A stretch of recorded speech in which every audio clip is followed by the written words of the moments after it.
नमस्कार, स्वागत है आपका सुदर्शन उत्तर प्रदेश में। आज हम आपको ललितपुर के जखोरा ग्राम बांसी से एक बेहद दुखद और संवेदनशील खबर बता रहे हैं। यहाँ एक छोटी बच्ची की मौत ने पूरे इलाके में चिंता और गुस्सा पैदा कर दिया है। आइए विस्तार से जानते हैं कि क्या हुआ और मृतक के परिजन क्या कह रहे हैं। दरअसल घटना 9 सितंबर की है। कस्बा बांसी निवासी दीपक झा अपनी 5 वर्षीय पुत्री को बुखार होने पर दिवांशी क्लिनिक ले गए। वहां चिकित्सक ने बच्ची को इंजेक्शन लगाया, लेकिन कुछ घंटे बाद ही बच्ची की मौत हो गई। परिजन डॉक्टर पर आरोप लगा रहे हैं कि उसने गलत इंजेक्शन लगाया। इसके बाद परिजन और गांव वाले सड़क पर प्रदर्शन करने को मजबूर हुए। पुलिस और आयुर्वेदिक यूनानी विभाग को शिकायत दी गई। अधिकारी डॉक्टर की दुकान तो सील कर चुके हैं, लेकिन अब तक कोई एफआईआर या ठोस कार्रवाई नहीं हुई है। पुलिस कह रही है कि तहरीर मिलने पर कार्रवाई होगी, जबकि आयुर्वेदिक यूनानी विभाग कह रहा है कि उन्होंने रिपोर्ट पुलिस को भेज दी है। आइए जानते हैं बच्चे के पिता क्या कह रहे हैं। दीपक नाम है। कहाँ आए थे आप? बर्मा के लिए आए थे, किस लिए आए थे? दवा कराने के लिए। फिर क्या हुआ? दवा करा के ले गए, तो मोड़ी दवाई हो गई, घर ले गए, घर से दवा तो मोड़ी पता नहीं। कितने बजे ले गए थे आप? करीबन 7 बजे आए थे। जब आप घर से बच्ची को लेके आए, बच्ची की स्थिति क्या थी? बच्ची की तबीयत ठीक थी, बच्ची नहीं कर रही थी। बच्ची को हमने सुई लगाई, जब से तबीयत उसकी सीरियस हो गई। तो आप लगभग डॉक्टर साहब के पास बांसी में लेके आए। ललित को कहाँ पर लेके आए थे? बांसी में किस जगह, किस डॉक्टर साहब के पास? बर्मा के पास। बर्मा जी ने कोई जांच माच कुछ कराई? जांच माच कुछ नहीं कराई, सीधी सुई लगाई। सुई लगा दी। आपने पूछा कि हमारी बच्ची की हालत क्या है? हमने पूछी, कहने लगे बच्ची को सुई लगा रहे हैं, फिर कल आना, कल बताएंगे। कल बताएंगे। फिर आप यहाँ से घर ले गए कि जेल में ही? घर ले गए, घर से फिर वापसी आया, वो जेल में खत्म हो गई अस्पताल में। अस्पताल में लाते ही साथ। और जब आपकी बच्ची खत्म हुई तो आपने डॉक्टर साहब से कोई सलाह ली? डॉक्टर साहब ने जिस सलाह ली, आप जाओ घर, हम बाद में तुमसे बात करेंगे। कैसी बाद में क्या बात करेंगे? कोई और जानकारी दी? यही बात बता रहे, बाद में बात में करेंगे। अब आप क्या चाहते हैं?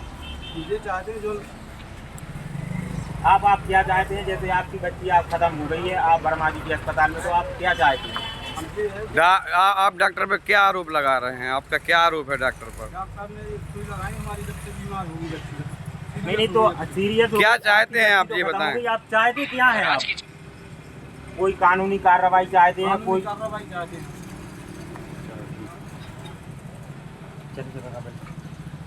इस वर्ष की दिव्यांशी क्लिनिक पर 5वीं मौत से क्षेत्र में हड़कंप। डॉक्टर पर लगातार मौतों की मौत होती जा रही है। डॉक्टर पर कोई भी कार्रवाई नहीं की जा रही है। पैसे लेकर मामला रफा दफा हर बार किया जाता है। क्या ऐसे ही मौतों का खेल चलता रहेगा? दीपक झा ने मीडिया से बातचीत में बताया कि उनका परिवार न्याय की उम्मीद में है।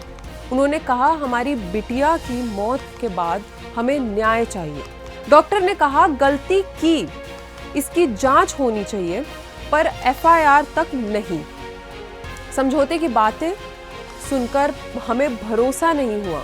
उन्होंने यह भी कहा कि उनका उद्देश्य सिर्फ न्याय पाना है, ताकि भविष्य में ऐसी ट्रेजेडीज किसी और के परिवार के साथ न हो। इस बीच मृतक बच्ची के परिजन और डॉक्टर के बीच समझौता की खबरें भी सामने आई हैं। मामला कहीं गुम होता नजर आ रहा है। जिस समय पेशेंट आपके पास आया, पेशेंट स्वस्थ था या मृत था?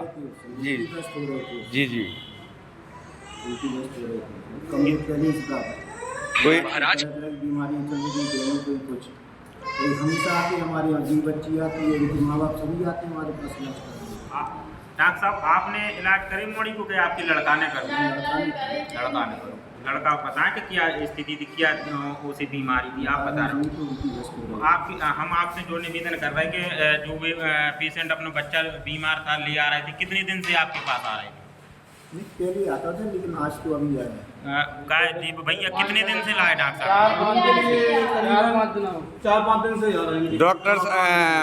डॉक्टर साहब का कहना है कि जब आप बच्ची को लाए, जब बच्ची यहाँ मृत थी, क्या जब आप यहाँ लेके आए बच्ची आपकी स्वस्थ थी या मृत थी? बच्ची हमारी स्वस्थ थी जब आप अस्पताल में आए। हाँ, स्वस्थ थी। हमारे पास हमारे बगल में भी कैमरा लगाया था। डॉक्टर साहब ने यहाँ उधर में भी दिखाया, घूम रही थी। बांसी के लड़े को रेफर कर जी। गए नहीं, घर ले गए अपनी। आपने कहा था कि आप ललितपुर ले जाइए। ललितपुर में रेफर जब दिया, बच्ची खत्म हो गई फिर उसके लिए बुला ललितपुर रेफर कर दो। जब बच्ची खत्म हो गई फिर बोला ललितपुर रेफर कर दो बच्ची को। अब आप ही बताइए, क्या सही होगा कि प्रशासन तुरंत सख्त कार्रवाई करे या समझौते के बाद इसे बंद कर दिया जाए? अपने विचार कमेंट में साझा करें और जुड़े रहिए हमारे साथ ताकि हर खबर आप तक सीधे पहुंचे। ऐसी और खबरों के साथ जुड़ रही सुदर्शन उत्तर प्रदेश से।